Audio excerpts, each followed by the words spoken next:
Hey, welcome back, Angel's Workshop. Um, it's been about a year. So if you're starting to do this, first it's not gonna be perfect right off the bat. You're gonna start moving things around back and forth, back and forth. So you're not gonna know exactly what goes where or where you want it to be. So you actually start moving around. One rule of thumb that I am always on YouTube, as you can tell, and I watch a lot of videos. But what I notice is you want to have everything in sections. So your mechanic stuff on one side, your wood shop stuff on the other, your air tool, your saw stuff. So it's going to be easier to get to. Um, so this review is over this retractable extension cord. So I have this Harbor Freight.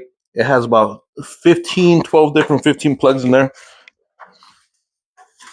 And typically, when you start off, you're on a budget. You want to try to get the most tools.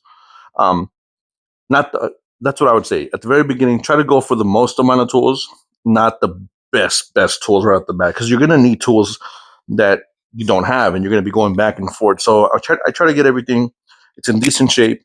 But some of the stuff like this grinder, this is a Warrior grinder from Harbor Freight. It was $25.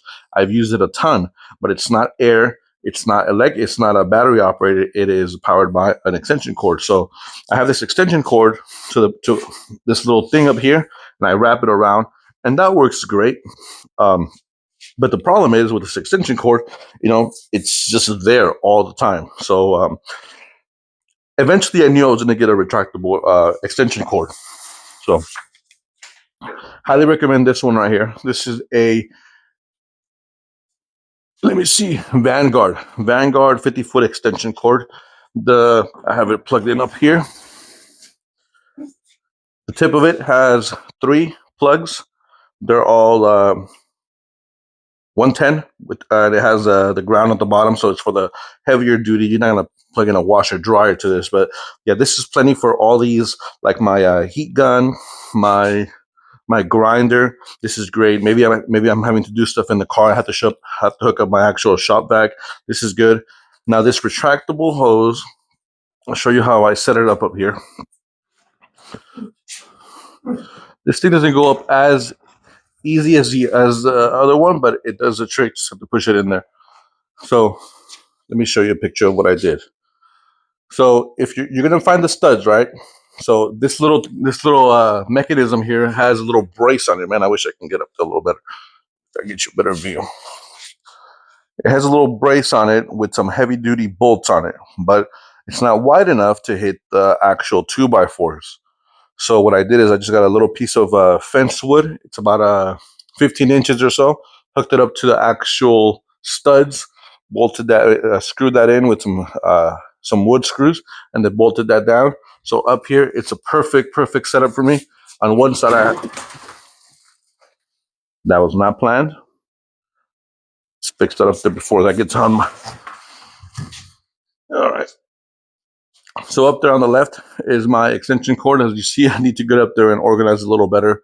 But on the left is my air hose, compression and pneumatic air hose.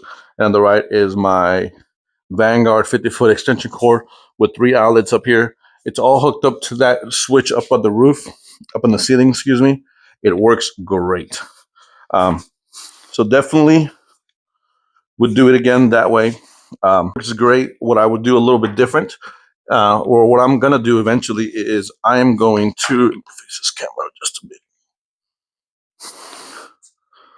What I'm going to do different is I ran out of outlets.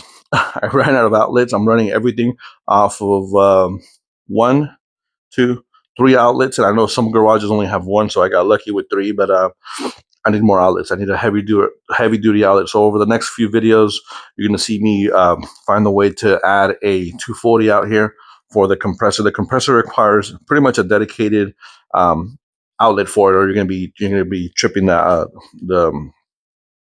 fuse on it. So yeah, if that's going to happen next. So yeah, but for now, that is a perfect setup for what I need, and I would definitely go that route again.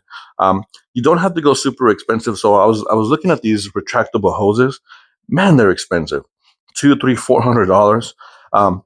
when you're starting out doing this, I always say this: as you're doing this, you're going to realize that some stuff, yes, you do want that $300, $400, $500 tool, but you don't even know what it does. You don't know what some of the features are. You can Google it, you can YouTube it, but it's not practical. If you have to Google something to learn how to use it, you're probably not going to be doing that often. So if you go for something that is relatively inexpensive to in the middle, you're going to learn how to use it.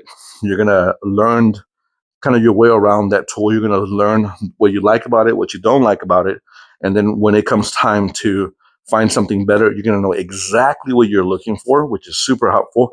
And then what I have found is that these tools you can sell them on Facebook Marketplace, on OfferUp, and people look for them. Should I just bought a little toolbox for $60 that I'm going to be sanding, painting, using for a little bit, and then possibly selling. But yeah, it's not it really is an investment. Not only does it make the job easier, it's just super, super practical.